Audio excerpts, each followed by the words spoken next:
Hi everyone, welcome to my universe, to the massive truth, wherever you're watching me from around the world. I pray may the good Lord bless and strengthen you. May open that beautiful and gorgeous side of yours to make you see and understand from my own point of view. If you're just seeing my video for the first time, you're very much welcome to my universe. Thank you for stopping by. Thank you for clicking on my video. Please do me a favor before you leave. Subscribe to watch more of my video. Hit the bell button to get notification whenever I have positive opinion and hot topic to share with my brothers and sisters. So my subscribers that keep coming back to check me out to see what I got to offer, thank you very much for being here. Thank you for sharing your time with me. I really do appreciate you sharing your time with me. 1 minute not easy. Sharing ordinary a minute with me is something, because that 1 minute you know will get time again. I really appreciate you sharing it with me. I really appreciate it from the bottom of my heart. Thank you for your correction. Thank you for your maturity. Above all, thank you for your positive energy. May the good spirit guide and protect each and every one of us. May He give us the wisdom to be creative. May He guide our going out and our coming in. Thank you very much for your positive energy. With that being said, my brothers and sisters, another one that come out for social media, my brothers and sisters, it's one of the hot topic we did now. Apostle Johnson Suleman Stephanie Otobo is back on the hot topic, and this actress, this Nollywood actress Daniela Okeke, now they just break social media now. I say make I bring her come for now. If me not talk about her, my brothers and sisters, waiting again. If me not talk about her, who I help, my brothers and sisters? How you want to see from my universe? So I like make people they see. I like to invite people come my universe to see how I take the reason in my own little way. I just look for how I fit to be changed, how I fit to beg my brothers and sisters to see from my point of view. Maybe, just maybe, it might help 1 or 2 person out there. If it just help 1 person, or 1 person if it just see reasons with me, it's recorded and it's something. So please, my brothers and sisters, be the change you want in your own little way. Let me be the change I want in my own little way. I believe when we come together like this, we can make the heroes of our land proud of us. We can bring back the good energy to our community. We can bring back the good spirit to our society. I hope you understand. I hope you don't take any of my message personal. I know they tell you say I know I pass you. I know they talk say I know I pass you. Neither they tell you say I know I pass you, bros. I just they try. I just they try to represent what I truly want. So please, my brothers and sisters, practice what you preach. That is what I'm trying to do. I just hope you understand. So this Daniela Fire Otobo, this one I waited on pass. So this one a saga way hot for social media for some years. I think two or 3 years ago now, where Otobo come and say Apostle Johnson Suleman say na ex na, so he say one Marian, where people call it talk say man that babe na from Marine World, say that babe the kind of ogbanje way hold and not be here, say that ogbanje not get part 2. Where the church member, everybody come they talk about them. They don't want to even put Otobo for ground. At the end of the day, Otobo was not forced after the fire. Otobo come out, come talk say man, na force the force him. I hope so you see that video that year now, where you go Apostle Johnson Suleman church, go apologize, say na politicians na pay her. Na politicians na pay her, mean say blackmail Apostle Johnson Suleman. Me personally, deep down in my soul, I don't believe her. I don't believe that confession what she go make. If she dey fear pastor, wey nothing harm man, wey pastor wey they say don't worry, God will judge. Wey be say nobody they wait make God judge again. You fear and pass politicians wey fit yok by you anytime.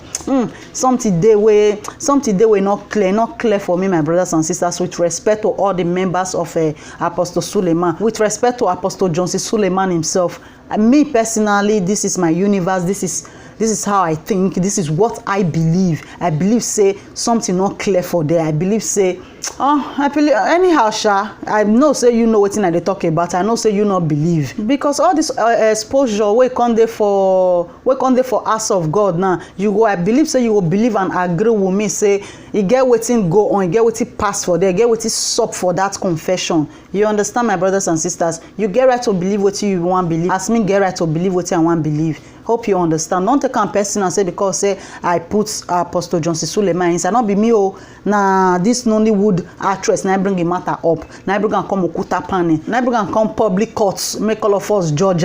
So now I reach my hand. Not to reason on my brother. Not to reason on my sister. So everybody just dey lane. Everybody get head. Everybody get the way want to reason. Hope you understand. So this my sister Daniela Okeke if he just wake up for middle of night, I believe say she get bad dream the day where she post this where she post this thing. she post for her Instagram. See what she post here. She say, "You bitch, I don't know who you are, but you came to call my name out of nowhere, and all of a sudden you disappeared. Afterwards you change your name. No way. You have to tell the world the truth, Miss Otobo. I have kept quiet for too long." He said, "God will punish you wherever you are." Ha! This one strong, oh. This one gallant.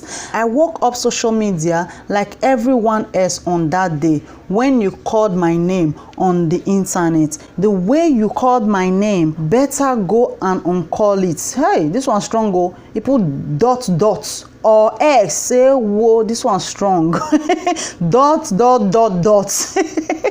The next 24 hours won't be funny. Hey, water don pass garri, my brothers and sisters. This is Jackie Chan and Commando. Gangan, Otobona and Daniela Okeke, they want to do the Third World War. Hey, may everybody go find where they want hide though. Who want be the referee now?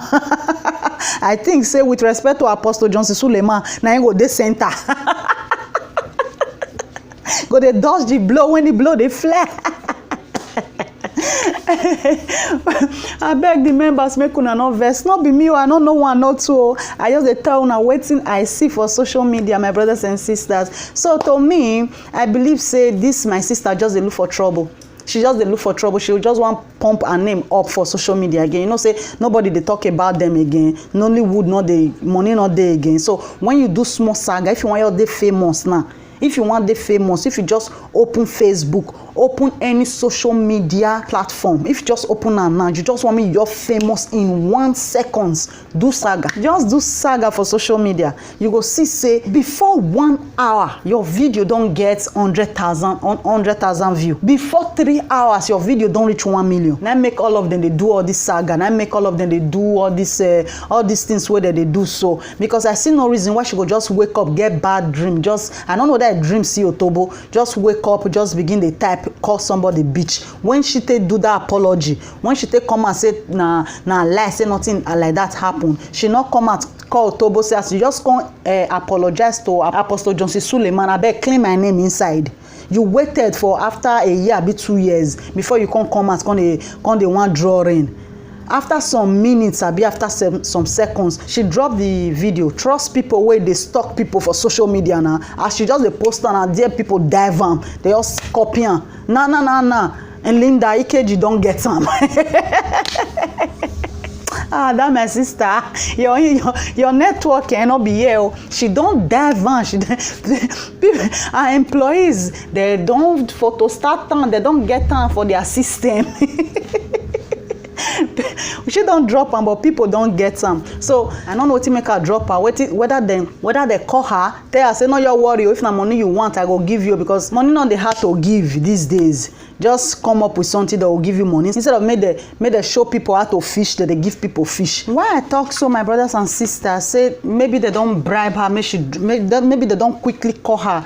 Now this lady wey grants Sarah TV reporter Kemi, whether Kemi Olu something, where she say one other Nollywood actress call her, say making post Apostle Johnson Suleiman, make she talk something good about Apostle Johnson Suleiman for social media. Unto say she get many followers. They say they go buy her car, say they'll give her material things. So that make me believe, say they don't quick call her. So many people, all these thought of people where they support all these men of God, not be helpful now they do, not be helpful now they do. I tell you, because people say out of pity, when I go they talk with una no know, go they write them for social media, make people buy, they say oh yes, they feel pity for them. Not be good una they do, because on a very last day, when I put this thing for back of our mind, all this Nigeria celebrity, all the celebrities around the world, one day, monkey will go market, you know, go come back again. You see people wey put una for this position, one dey feel say una be VIP. When we collect back our power, when we see say una dey come, we no dey tell una say una come give us autograph. When people no dey ask una say they wan snap with una, then that time una know say una no get power again. Na that time una know say una just be normal human being like us. Now we give una that power. Una feel say una be VIP. Una feel say una dey feel say una be this, una be that. Shey una understand? On a very good day, when people eye don open, una go see say oh God, angry mob, no angry people wey drink garri sleep, dey vex pass people wey eat rice sleep. That don't go know the way they do this thing. All these Nollywood actors and actors, all of them, believe me, you all of them are the same, because they eat and dine with lies. They enjoy to see poor people they suffer. They not just want me and you be like them, because if we be like them, nobody to respect each other again. You get car, me get car. I go call you na babe, guy, mo go flex. It's either you pay or me pay. None of us go form for each other again. But if only me get my brother, if only me get my sister, small pikin, if maybe I be the stupid type, maybe I be the wicked type, I go let my mama age mate or my papa age mate to come dey open door for me, because I dey for part-time position wey be say, man, if I die just now, all of them are jerkwes. Say if I die just now, the kind place where I foresee myself and me myself, oh God, I no go believe. Now wetin people never still understand, and wetin people never know, on a very good day, all you celebrities una go pay for this thing. One and they do so, one and they mislead people. Maybe Pastor Johnson Suleiman no know, but the woman talk, you will hear am. I put the small clip when the girl talk, say make the woman post Apostle Johnson Suleiman post, may talk something good about him. May talk something good about Apostle Johnson Suleiman. Person we no know before, person wey be say man, he never do good for him before. Person wey be say she not get evidence of say person wey near me do good for. I'm not saying he's not helping people, but you don't force people to lie. You don't force people to bear false witness. Lying is a sin. This kind of person now they applaud and they promote life for social media for pastors. Now I put where she for talk say Apostle Johnson Suleiman for help am, but na people wey dey where Apostle Johnson Suleiman they tell Apostle Suleiman what to do and what not to do. Automatically Apostle Johnson Suleiman not to listen to the voice of God again, they listen to the voice of human being like him. I'm going to help you and get you a place where you're going to stay. You know, we have to start small. Then you have to do an Instagram post where you put Apostle Suleiman's picture and put a very good man. Send it He's to a me. helper. Send it to me. Send it to me. I'll do that. Pastor Biomi, send me the picture. Pastor Biomi to the same thing. So these people are good men. Apostle Suleiman has Pastor Biomi told me. No, what did you say? They are scared of you. Yeah, they're scared. Of me.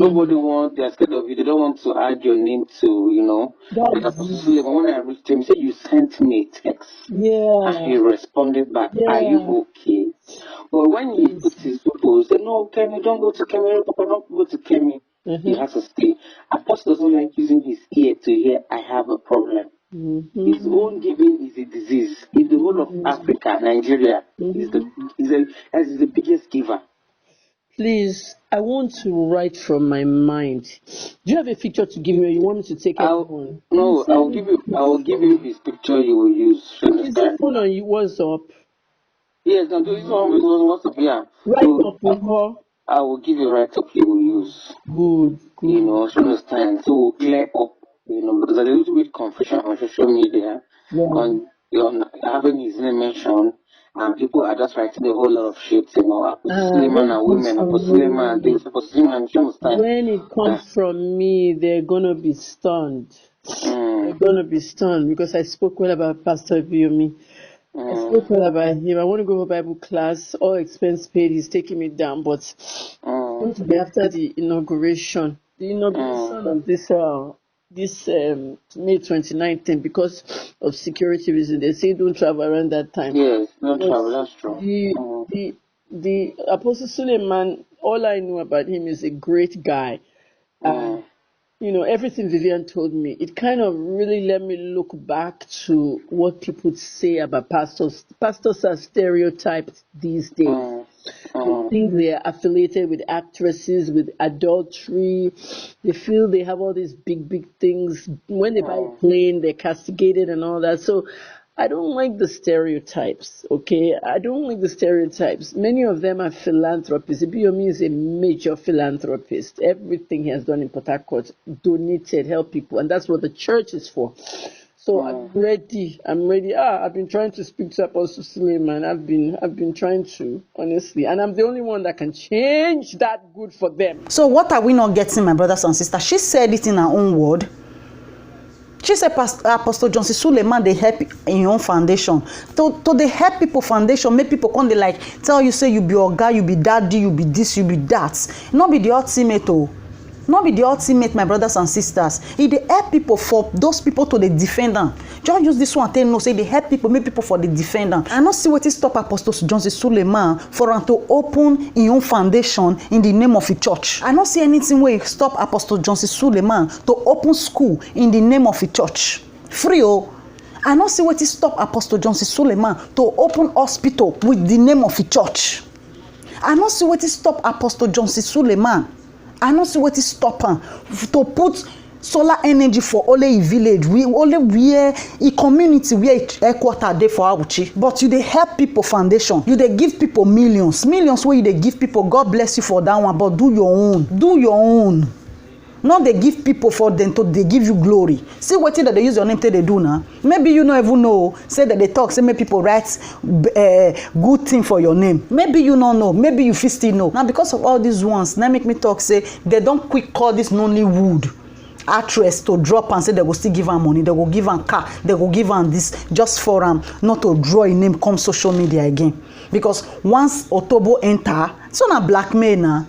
So now clear confirmed blackmail. She don't broke, her name not there again. Nobody they send them again. Someone picking where they born yesterday, they don't blow for social media. They don't blow for social media. The time when this get the industry, I not believe say Linda EKG, with respect to her, say she don't blow like this. The time when she don't take the fee, say she be VIP.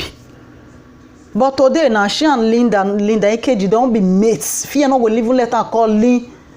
Fear no will let them call Lee, not to talk of the da. Hope you understand, my brother. Hope you understand, my sister. So I see no reason why she just wake up one morning, begin one day draw Apostle Johnson Suleiman, because you know say if he call Apostle Johnson Suleiman, if she call Otobo, people like us go analyze them well. People like us go give our own opinion, because they bring and come public. They want make people put their opinion. I make them bring and come public courts. Now make her just wake up, carry and come Okuta panel, and her plan really work. They don't call her, beg, drop that post, beg. What will be the problem? No worry. Otobo will call you more do inside. You know churches now, there's a bit do backyard things. There's a bit do more cover. Oh, more not draw our daddy leg come out. More not draw our papa leg come out. Oh, he named too much for social media. But we won't continue to the cover. We not let people talk with it their mind. We not let people just free their conscience. Let them voice their mind. Tomorrow it will still come up. Now make blackmail not the finish. Tomorrow it must still come up. This pastor when he impregnates another pastor for South Africa, he don't go down now. Pikin don't they grow. Everybody don't know. He don't set, he don't hot, back, he don't come down. But if to say instead they pay all those people where they blackmail, see they pay. If you see the fear they pay, oh, I bet me not come at all. I be general overseer, I be this, I be that. When you don't let people cry, they not fit just take calm. They not fit. When you don't let people talk, now they make person come they talk. So now so if I do on that day, now so if I do on that day, because he not talk. So Mona still expect her, even though na bribe, I know they say na true. Now waiting a reason be this. Now so I tell the reason for my universe. Maybe the bribe, if this money wanna give her just to finish now, she'll still bring them up 2 years time. She'll still bring them up 3 years time. Mona still they gather another money, because if it still come out again, we go still talk am. Except so now your letter just talk now, make it just to finish. If Otobo want come beg, more Otobo beg, make all of us, make the matter just die like that. If another new saga want come out, more carry on from there. Mostly carry on from there. I hope you understand, my brothers and sisters. I know they talk, say I know I pass you. I just look for a way for you to know, say, let people say what they want to say. Stop to the cover people mouths. Stop to the do bribe. God not like bribe. He said only the truth can set you free. You know the shame for people. Let people pay for their crime. if Pastor Johnson Suleman, if God say this thing will come and say really sleep with Otobo, there is nothing you can do about it. There is nothing like secret. Me not believe say secrets there. It will only take time, but it will come out. Destiny can be delayed, but it can never be denied. Now secrets be. Now secret be must come out. If it really be, say Apostle Johnson Suleman lay with that girl. See brother, see sister, suffer carry on like contractor, because tomorrow me not come be say you go shame, because that man wey go born for South Africa, me believe say the members all of them shame. The members wait for carry on say no, there you there, all of them shame. So suffer carry your cross, leave people. You don't know what people will fit do. Let people pay for their crime, let people mock them, let people shame them, so that other people will know say this thing not good. Now that one be confession, not be the one we go to tell one pastor for his side room. Not be that one. That is why that time when person do bad for village, just say make you go throw bear, follow the full area.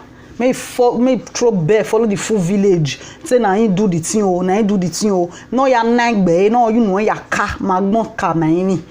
May go use the mouth confess to the living and the dead. Now so the social media be. So if Apostle Johnson Suleman or Otobo not talk truth, he go still come out again. He must still come out, my brother. He must still come out, my sister. So come on for road, may you let the judgment start from church. Come on for road, may you let one talk. Stop to they use evil money till they shut people up. Stop it, because all of us don't tire to they swim for this evil where they do for back. We don't tire, because tomorrow this thing will rob you. All this one and they do so, and they cover and they cover and they cover, and the more and they cover, and the more they big, the more they swear, the more they swear. When you cover swear, you can't explode. Boo. Una we no one know to all of una use and take rob, you go scatter enter all of una body. Una come dey clean and small, the shame go rob una, and una be not know just because una cover bribe, just because una cover evil, God go use and take rob all of una. Not because na reality, not because na the facts na they tell you, my brothers and sisters. That is why you need to come up for road. May God punish who you want punish. May God expose who you want expose. Not join person do cover up. If you join person do cover up, now this kind of blackmail now they come out, because I see no reason why she would just wake up in the middle of the night, just begin to call Otobo beach, say make Otobo come reverse what he talk. Nobody even remember. Maybe not even know whether person like that still they exist.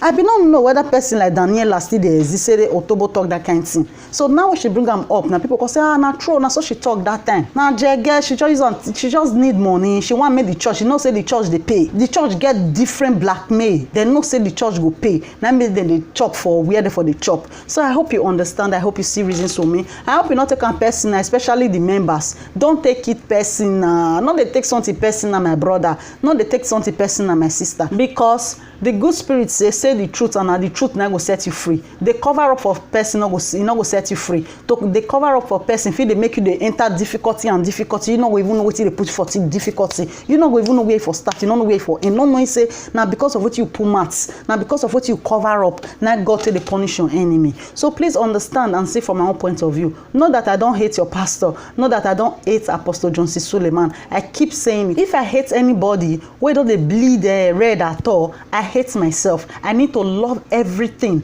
everybody where God creates. Everything in the sense that including animals, I need to love them, because now God now creates all of them. Now God now creates everything with it for this planet. We need to love ourselves. So I don't hate Apostle Johnson Suleman. I just the talk say they use until they get money. They know say when they carry a name come out, say Apostle Johnson Suleman, church members, the treasurers for church, they go quick pay million to shut that case up. If you shut them up today, believe me, you tomorrow he go rise again. It just be like tree.